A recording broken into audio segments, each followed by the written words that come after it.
La première règle est de ne pas s'auto-bullshiter. Et c'est pas facile parce que vous êtes la personne la plus facile à bullshiter.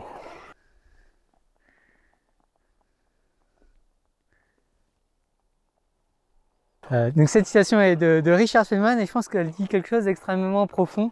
On a tendance à penser que ce sont les autres qui bullshit, que ce sont les autres qui nous bullshit en particulier.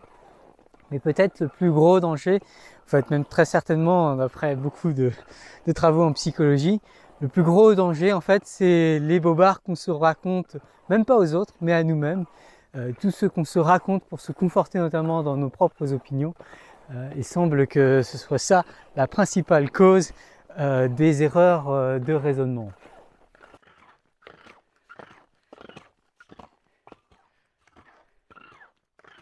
Alors on pourrait croire que la solution du coup pour éviter de s'auto-bullshiter c'est plus d'éducation, mais comme explique très bien Alexandre dans cette vidéo et surtout comme explique Julia Galef dans cette conférence, en fait c'est loin d'être très clair, hein. On a déjà vu, on a déjà également parlé dans la série sur la démocratie. En fait ce qui se passe c'est que plus on a d'éducation, plus on a de moyens pour défendre n'importe quelle idée, et du coup si on apprend les biais cognitifs et tout ça, il y aura plus de façons de critiquer les idées que l'on n'aime pas. Et ça en fait augmente notre capacité à bullshiter, et en particulier à nous auto-bullshiter. Donc il est vraiment pas clair que plus d'éducation permettra d'avoir de moins s'auto-bullshiter et du coup d'avoir des croyances plus honnêtes d'une certaine manière.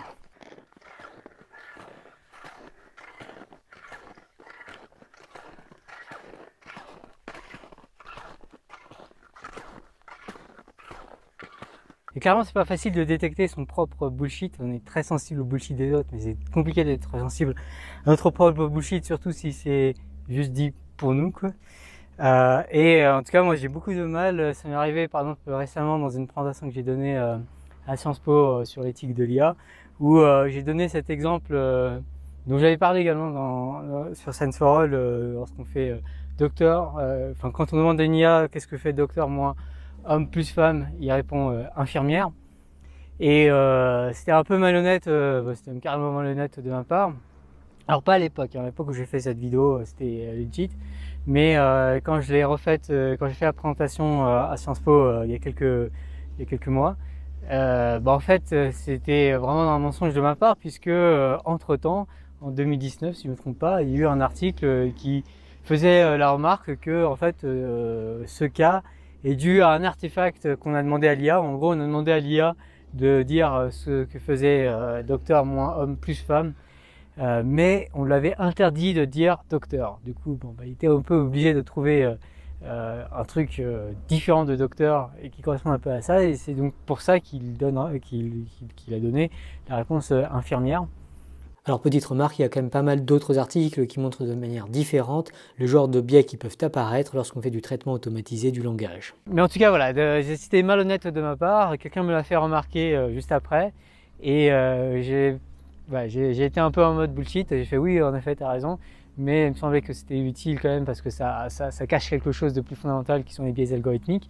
Et en effet, il y a un problème de biais algorithmique plus fondamental avec pas mal d'autres exemples qui l'illustrent, mais cet exemple est juste un mauvais exemple et l'utiliser comme ça, c'est juste malhonnête de ma part. Et alors là, j'ai eu de la chance parce que c'est un bullshit public, du coup, il y a quelqu'un qui a pu faire la remarque et j'ai pu me corriger, quoi. Enfin, ça m'a quand même fait réfléchir. Mais c'est beaucoup plus difficile quand c'est du bullshit à soi-même. Pendant longtemps, par exemple, je me suis bullshité sur l'importance des maths, de la recherche en maths. Je disais que la recherche en maths, c'est super important, ça permet plein de trucs fous. En fait, si on analyse vraiment les conséquences des différents trucs, il y a quand même pas mal d'arguments pour dire que oui, c'est bien la recherche en maths, mais c'est loin d'être aussi important que ce que j'imaginais. Bref, l'honnêteté intellectuelle, c'est pas facile, c'est vraiment pas facile. Et en particulier se l'appliquer à soi-même, être honnête intellectuellement, probablement si on essaye juste comme ça on n'y arrivera pas.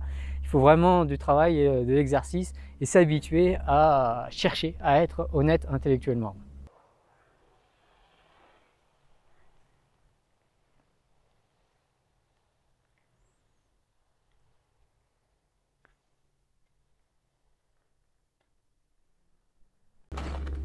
Alors, comment être honnête intellectuellement, comment y arriver? Je pense que la clé, c'est pas vraiment la volonté. Je pense qu'on donne beaucoup trop d'importance à la volonté. C'est important la volonté, hein. Il faut de la volonté pour faire changer les choses. Mais finalement, la volonté, elle est limitée. Et on est motivé, on peut être motivé quand on est en mode moi plus. Mais on finit souvent par basculer en mode zombie. Et en mode zombie, bah, c'est un peu fini. Il n'y a plus de volonté. Et du coup, plutôt que miser sur la volonté, je pense que c'est ce que défend Gilles Galef. Et je pense qu'elle a raison. Et il est vraiment davantage pertinent de travailler sur les motivations implicites et en particulier les récompenses que l'on reçoit. Si on reçoit des récompenses pour bullshiter, eh ben, on va prendre l'habitude de bullshiter.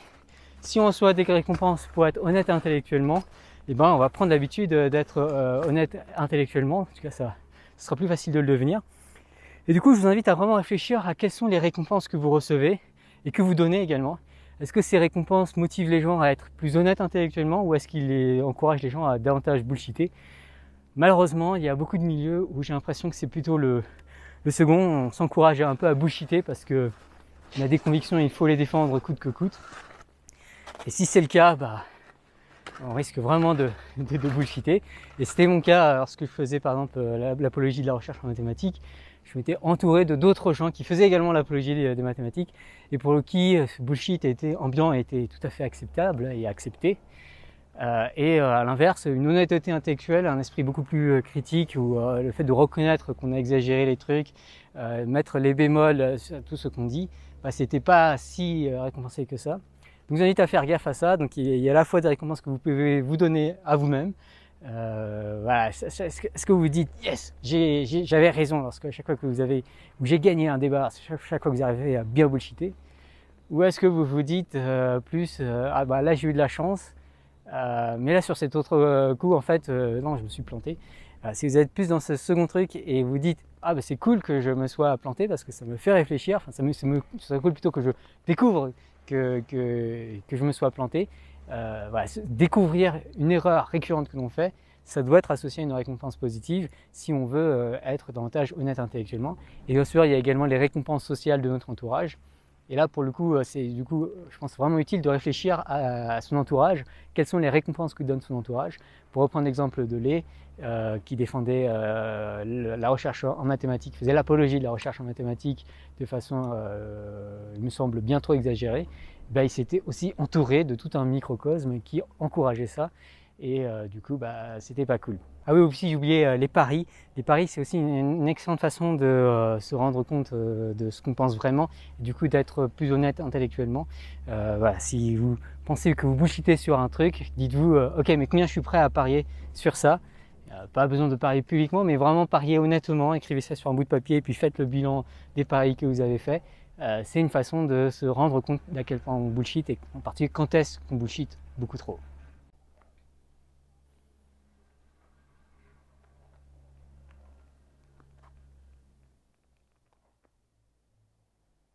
Bref, l'honnêteté intellectuelle, c'est vraiment cool, c'est vraiment pas facile, et pour y arriver, bah, il faut jouer sans doute sur les récompenses que l'on se donne et qu'on donne aux autres. Parfois, certains parlent du point de l'auto-alignement. Eh bien, l'auto-alignement via l'honnêteté intellectuelle, c'est quelque chose qui se paraît absolument indispensable.